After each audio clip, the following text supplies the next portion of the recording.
예, 마태복음 77번째입니다. 본질을 추구하는 삶이라는 제목으로 말씀을 같이 한번 나누겠습니다. 두 가지 제목인데, 첫 번째 어린아이를 통해서 보는 영적 본질이라고 하는 제목입니다.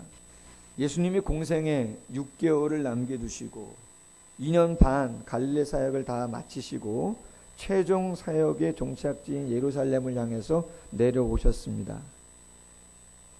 유대 땅에서 바리새인들이 이혼과 관련된 변론으로 트집을 잡았지만 예수님이 진리의 말씀을 제대로 해석해 주셔서 그 논쟁을 잘 모면하셨습니다.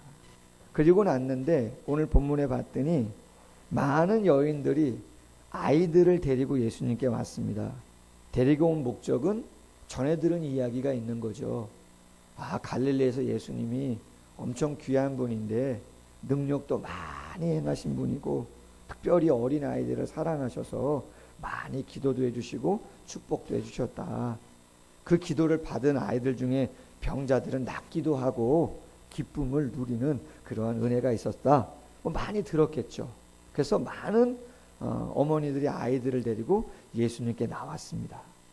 그런데 특이한 것은 오늘 13절에 보니까 예수님의 제자들이 그 많은 아이들이 예수님께 온 것을 보고 꾸짖었다 이렇게 돼 있어요. 뭐 했다고요? 꾸짖었다는 거예요. 심하게 나무랬다는 것입니다.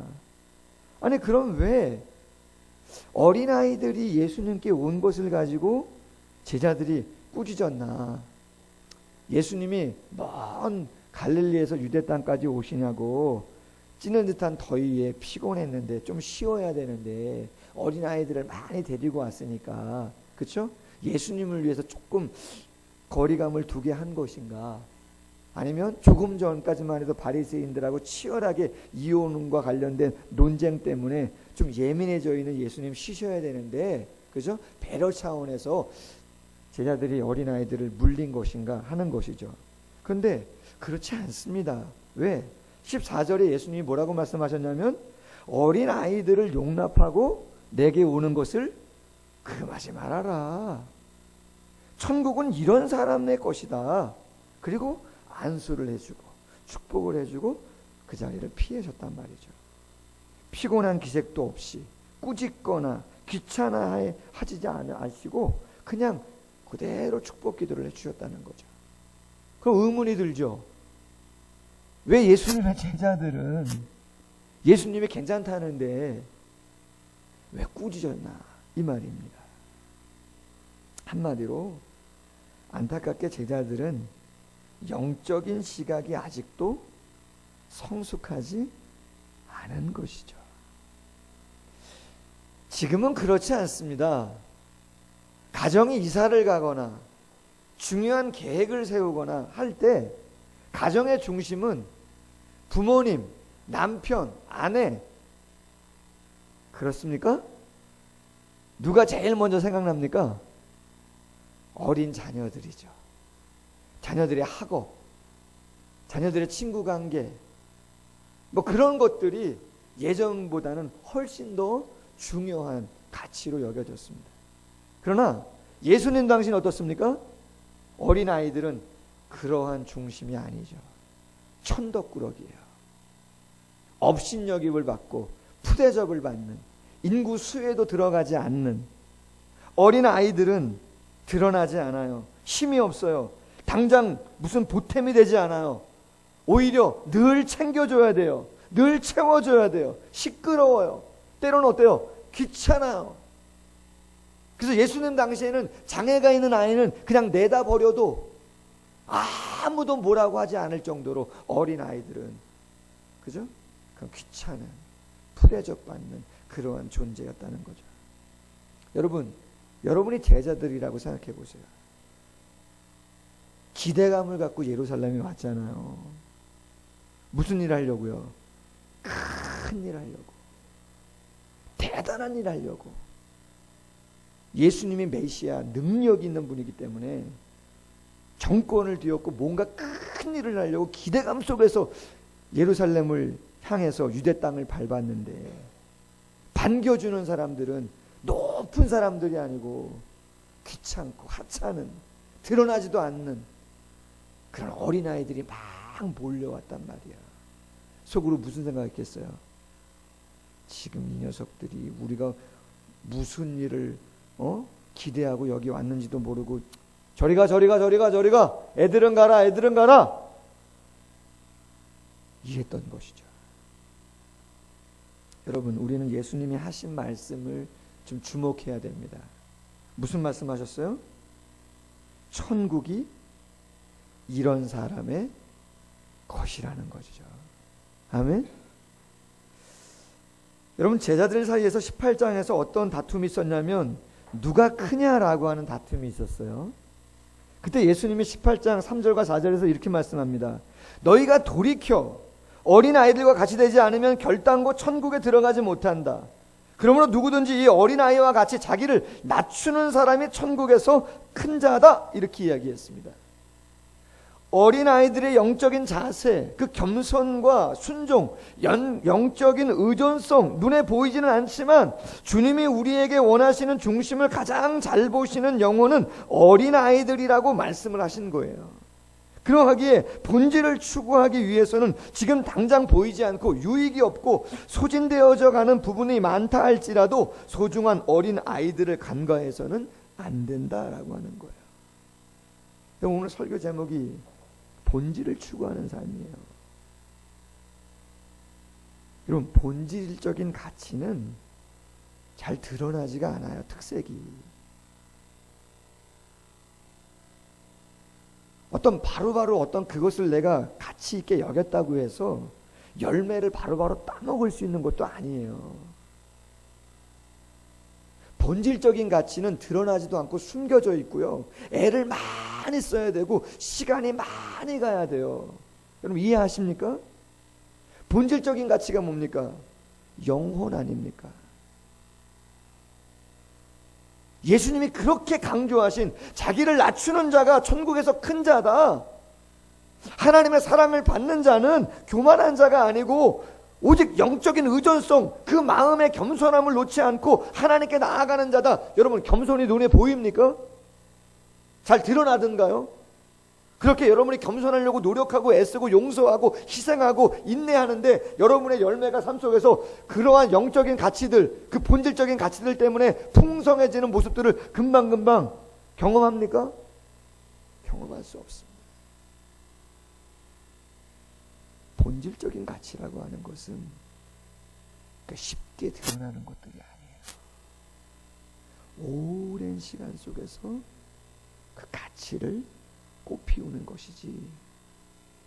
근데 제자들은 왜 나무랍니까? 왜 꾸짖습니까? 하찮거든요. 지금 당장 힘이 되지 않는 아이들이거든요. 뭔가 막 소진돼야 되고, 그죠? 신경 써야 되고 애써야 되는 그러한 존재들이기 때문에 예수님 당시뿐만 아니라 예수님의 제자들도 그 어린아이들을 터부시 한 것이죠. 사랑을 그리는 교회 공적으로 노회에서 자립을 했다고 축하를 받았는데, 그래서 그런지 올해 감사한 것 중에 하나가 뭐냐면요, 저희 중고등부가 중학교 1학년도 있어요. 2학년, 3학년도 있어요. 할렐루야. 뭐 당연한 거 아닌가 생각하시겠지만 고등학교 1학년, 고등학교 2학년, 고등학교 3학년도 다 있습니다. 학생들이 한 명씩이라도 다 있어요. 감사해요. 5년 전에, 4, 5년 전에 개척할 때는 중고등부가 죄송하지만 한 명도 없었습니다. 저희 아들 6학년 때 이사 왔습니다. 근데 한 4, 5년 지나자 감사하게 중학교 1학년도 있고 2학년도 있고 3학년 다 있어요. 그게 왜 중요하냐? 이제 내년부터는 고3 졸업생이 어디로 올라와요? 청년부로 올라와요. 할렐루야. 매년 올라와요. 제가 전에 섬겼던 교회에서 뭐 장년 사역도 많이 했지만은 청년부를 맡아서 사역을 감당했는데 만 6년 조금 넘게 했어요. 한 20명 정도 됐을 때 20명일 때 했어요. 20명. 첫 예배가 20명이었으니까. 근데 사임할 때 한 60명 정도 평균 출석했었어요. 그래서 청년들이 많이 늘었다, 잘했다 뭐 얘기했어요. 근데 청년들도 애쓰고 저도 애쓰고 애썼지만 가장 베이스의 기본은 뭐였냐면 중고등부에서 고3 졸업생이 매년마다 청년부에 올라온 줄로 믿습니다. 아멘? 그게 기본이죠. 여러분, 고3 졸업생이 청년부에 올라오려면요, 기성교회는 생각해 보세요. 유치부에서 최소 3, 4년 있어야 돼요. 유초등부 6년 있어야 돼요. 중고등부 6년 있어야 돼요.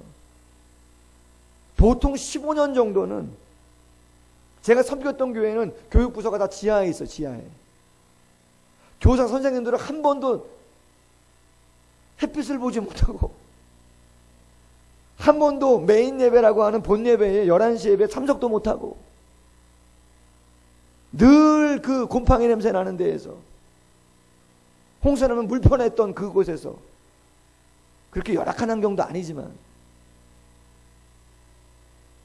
거기서 15년, 10년, 5년 근속하면서 애를 쓰죠. 왜요? 본질이기 때문에. 아멘? 본질적인 가치이기 때문에. 당장 도움이 되어지고 당장 무슨 드러나고 열매를 따먹는 건 아니지만 너무나 소중한 것이기 때문에. 여러분, 자기를 낮춘다, 겸손한다, 하나님의 능력에 대한 절대적인 의존성을 갖는다. 여러분, 이 모든 것들은 드러나는 것들이 아니지만 너무나 소중한 것들이야. 할렐루야. 그건 본질이에요. 힘이 드실 수 있어요, 여러분. 그러나 보이지 않는다 할지라도 본질적인 가치가 있다면 그것을 놓지 마십시오. 아멘? 꽉 붙잡으셔야 돼요. 그게 아니고 그냥 눈에 보이고 지금 당장 열매를 따먹고 당장 유익한 그것만을 자꾸 쫓아다니신다면 아니에요.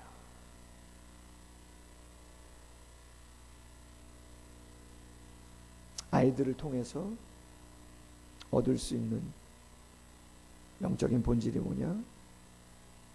그것은 영혼이다. 낮아짐에 대한 가치이다. 제자들이 왜 꾸짖는가? 그들의 마음속에는 어떤 마음이 있었는가? 꼭 생각해 보면서 우리의 마음을 다시 한번 바라볼 수 있는 시간 되길 주의 이름으로 소원합니다. 두 번째 제목입니다. 본질을 추구하는 삶. 오늘 설교 제목입니다. 16절 이하에 보니까 어떤 사람이 예수님을 찾아왔다 되어 있습니다.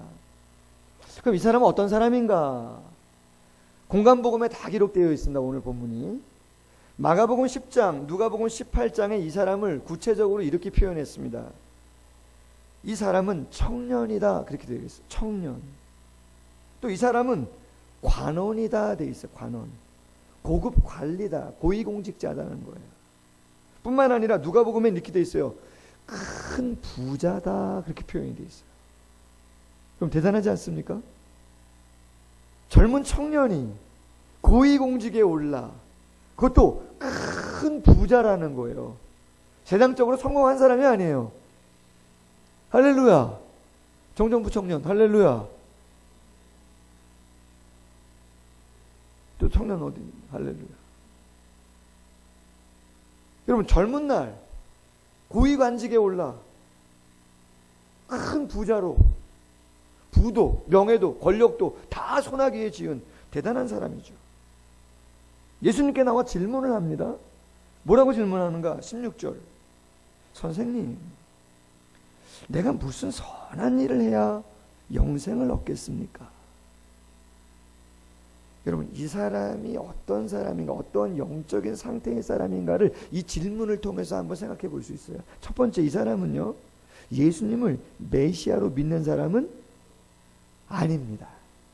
만약에 예수님이 메시아로 믿어진다면 예수님을 주님 이렇게 불러야죠. 근데 뭐라고 불러요? 선생님.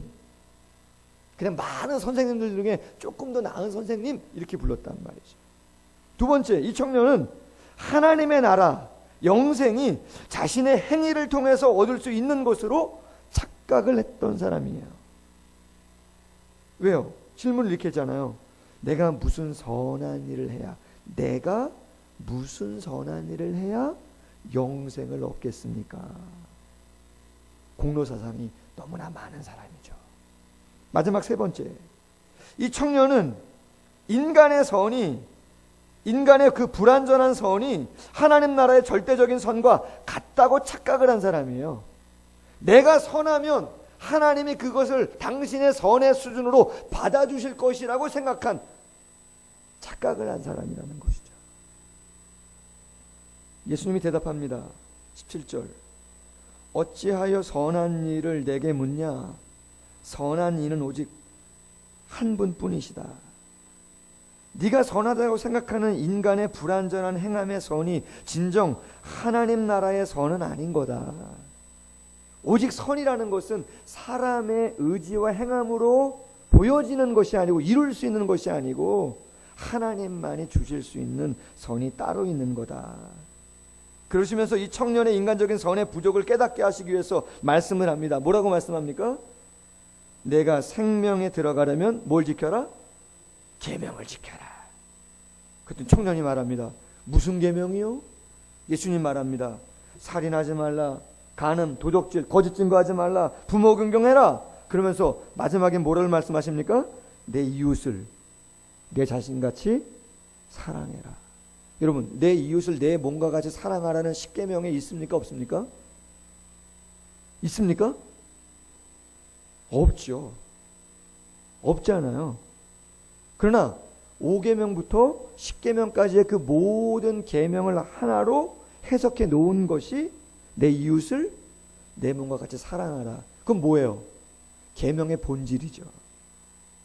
계명의 본질적인 가치죠. 예수님이 지금 뭘 이야기해 주고 있는 거예요?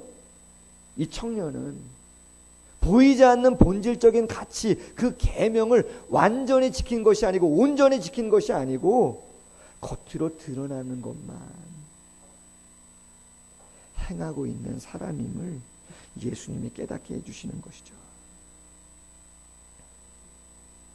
청년이 말합니다. 아니, 그건 내가 다 지켰습니다. 무엇이 부족합니까? 다 지켰습니다. 당당합니다. 예수님이 말합니다. 21절, 그래? 네가 온전하다고 할진대 가서 내 소유를 팔아 가난한 자들에게 주어라. 그리하면 하늘에서 보화가 내게 있으리라. 그리고 와서 나를 따르라. 여러분, 뉘앙스가 이 청년의 이야기를 지금 맞다 이야기해 주는 거예요? 뭔가 모자르다고 이야기하는 거예요? 모자르다고 이야기하는 거죠. 본질적인 가치의 계명의 의미를 너는 마음에 담고 있지 못하다, 그 이야기를 하고 있는 거죠. 여러분, 그러면 어느 정도 나눠주면 되겠습니까? 이 사람이 부자라는데, 호의 관리라는데 어느 정도를 나눠주면 좋을까요? 전 재산? 여러분 같으면 그렇게 하실 수 있으시겠어요? 재미난 거는 예수님 당시 유대교가 규정하는 기부 행위는 상한선이 있답니다. 상한선. 룰이 있어요. 기부자가 빈곤에 빠지는 것을 막기 위해서 전 재산의 20%를 넘지 않아야 된다고 합니다. 구제를 한다는데. 재밌지 않습니까? 거기다가 11조와 세금을 덧붙이면 작은 액수는 아니죠.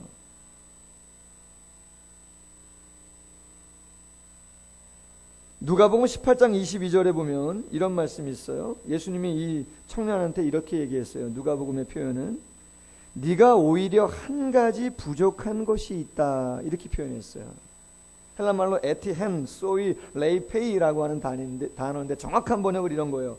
아직 한 가지가 너를 실패시키고 있다, 이런 거예요. 오히려 내게 한 가지 부족한 것이 있다, 이 표현이 아직 한 가지가 너를 실패하게 하고 있다, 이 말이에요. 결정적으로 너는 많은 계명을 지켰다고 네가 이야기하지만 가장 중요한 본질적인 가치, 그 핵심을 너는 지키지 않고 있다, 행하지 않고 있다, 이 이야기예요.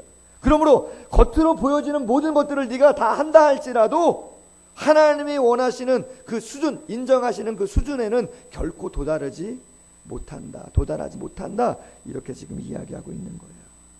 그럼 여러분, 이 청년이 행하고 있지 못하는 건 뭡니까?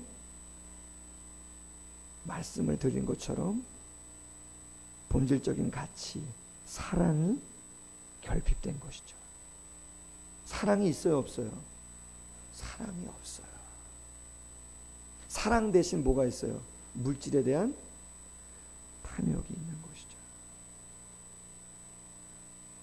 예수님 말씀합니다. 26절. 그러므로 사람으로는 할 수 없으나 하나님으로서는 다 할 수 있느니라. 여러분, 이 말씀 좀 묵상했으면 좋겠는데요. 잘 생각해 보세요. 여러분, 사람은요, 인간의 생각으로는 절대로 하나님의 창조자의 힘을 생각할 수 있습니까? 없습니까? 생각할 수 없습니다. 인간의 생각으로는, 믿음이 없는 사람의 생각으로는 우리가 하나님의 피조물이요, 아담의 타락으로 그 모든 죄가 전가될 뿐만 아니라 영원한 지옥에 갈 수밖에 없을 것이고, 거기서 구원을 받을 수 있는 길은 하나님의 성육신 하셔서 십자가에 죽으시고 부활하셔서 승천하신 그 예수 그리스도의 대속을 믿는 것밖에 없다라고 믿을 수 있는 것은 인간의 생각으로 가능합니까? 여러분, 가능할 수 없어요. 그렇기 때문에 예수님 말씀하시는 거예요. 사람으로는 할 수 없으나 사람의 생각으로는, 경험으로는, 이성으로는 할 수 없다는 거예요. 다른 사람을 사랑하는 것이. 여러분, 다 사랑하십니까? 할렐루야. 엄청 사랑하시는 것 같은데요, 표정들이. 그렇습니까? 정말 세상에서 있는 모든 많은 사람들이, 미국의 대통령이든 북한의 지도자든, 세상의 모든 고위관리가, 우리나라의 고위관리가, 공무원들이, 리더들이 다 섬기고 정직하고 사랑하고 헌신하고 인내하고 구제하고 오른손이 하는 걸 왼손이 모르게 그렇게 섬기며 그렇게 살아가고 있습니까? 아닙니다. 여러분, 죄송하지만 사람은 그렇게 못합니다.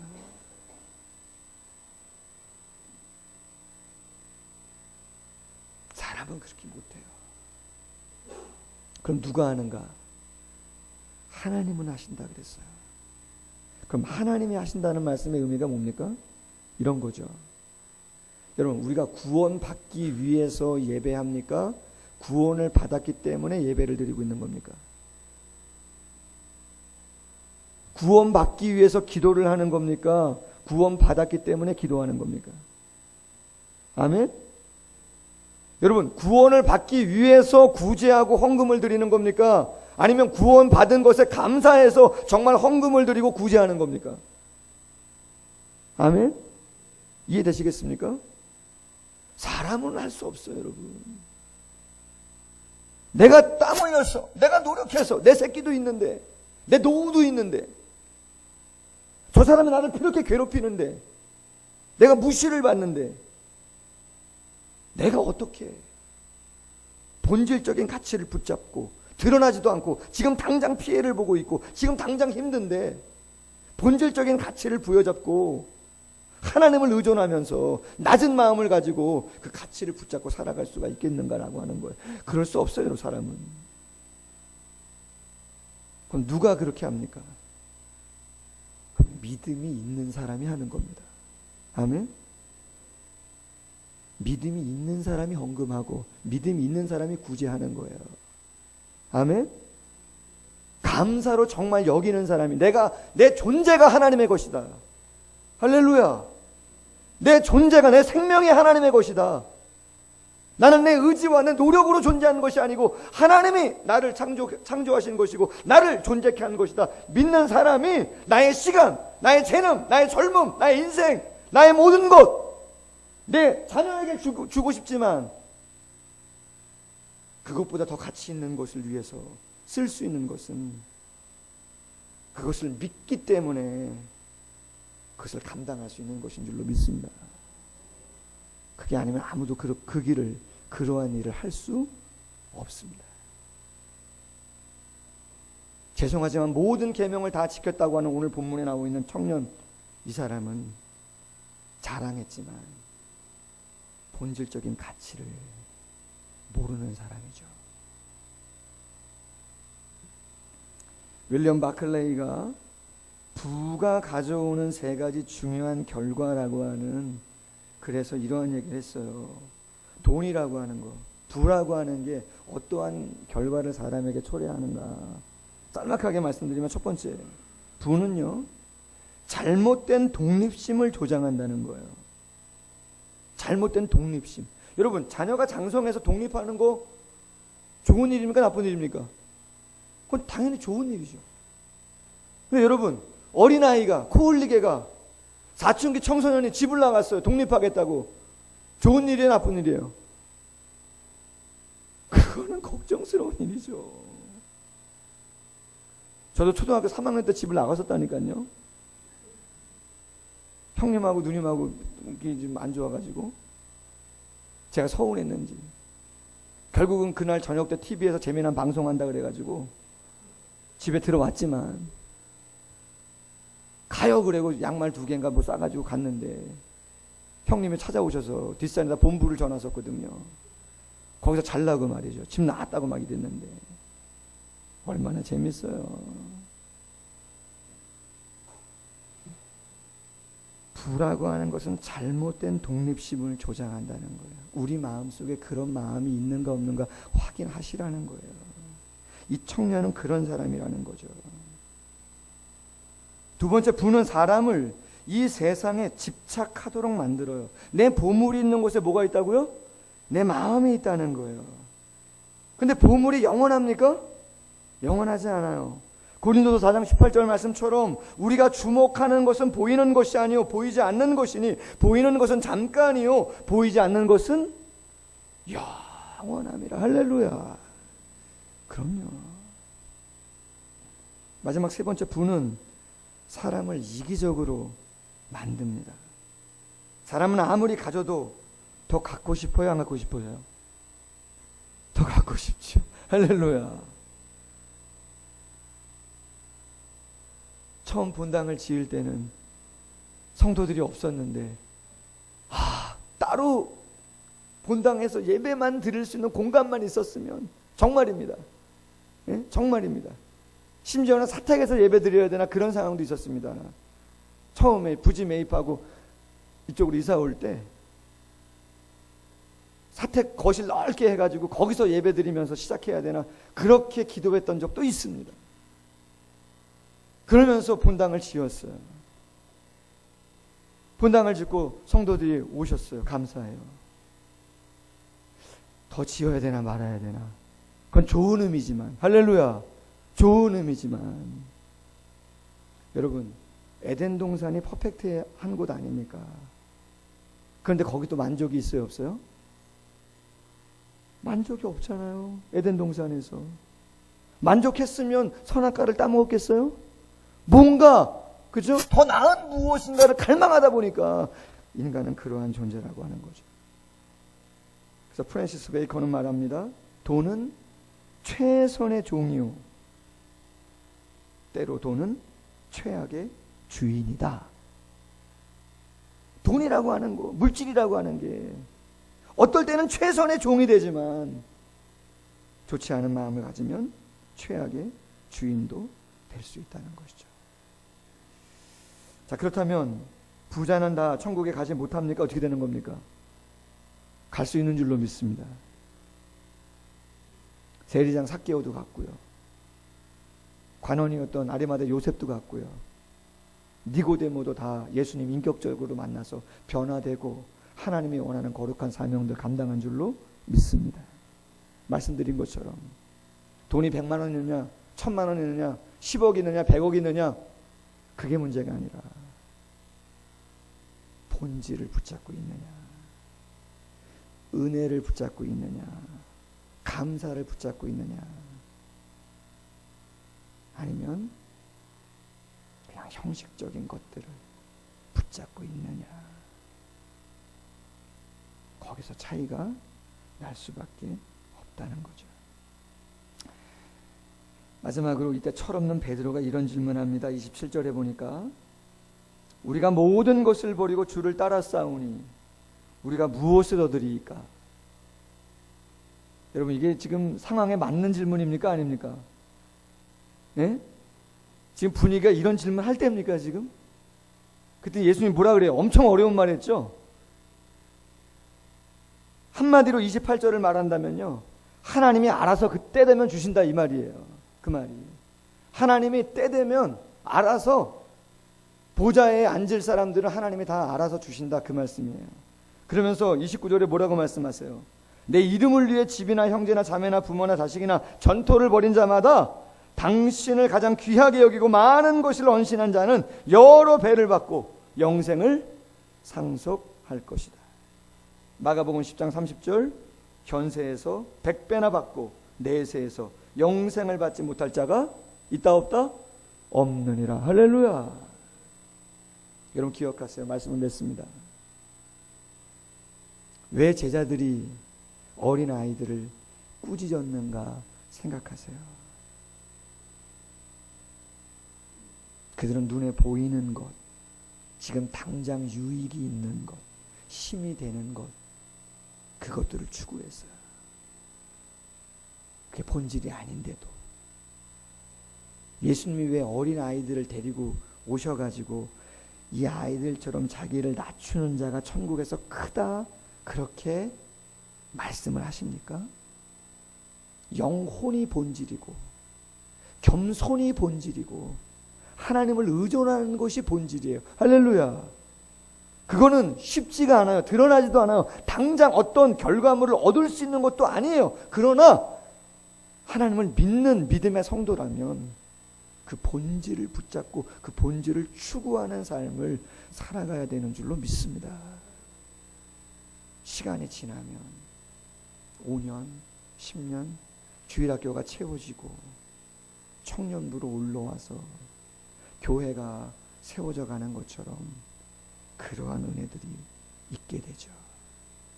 부자 청년, 본질 사랑을 잃어버린 것이죠. 하나님의 은혜와 용서, 긍휼을 잃어버린 것이고 잘못된 물질에 부여잡고 있었던 것이죠. 오늘 말씀 묵상하면서 과연 나의 마음 가운데 꾸지람을 주었던 제자들의 마음은 혹시 내 마음속에 없는가? 혹시 부자 청년과 같은 사람은 할 수 없지만 하나님은 하실 수 있다라고 했는데 과연 나는 믿음으로 어디까지 지금 정말 내가 감당하며 가고 있는 것인가? 구원을 얻기 위해서가 아니라 얻었기 때문에 나는 그것을 어디까지 어떻게 행하면서 살아가고 있는가? 정말 주님이 같이 있다고 하는 부분들을 삶 속에서 풍성히 이루어가는 모두가 되기를 주님의 이름으로 소원합니다. 같이 한번 말씀을 묵상하면서 잠시 한번 기도하겠습니다. 여러분, 본질적인 가치라고 하는 것은 잘 보이지가 않습니다. 드러나지도 않습니다. 내 정서적인 감정에 그러한 계좌가 다 빠져나가고 고갈되고 힘든 부분들이 너무나 많을 수밖에 없습니다. 그러나 주님은 어린 아이를 통해서 우리에게 교훈해 주시고 부자 청년을 통해서 우리에게 교훈해 주고 계십니다. 그러나 구원을 받은 자는 이 땅에서 어떻게 살아가야 되는가? 세상 사람들은 눈에 보이는 것, 가지고 있는 것, 손에 쥔 것, 괜찮아 보이는 것, 그것들을 추구한다 할지라도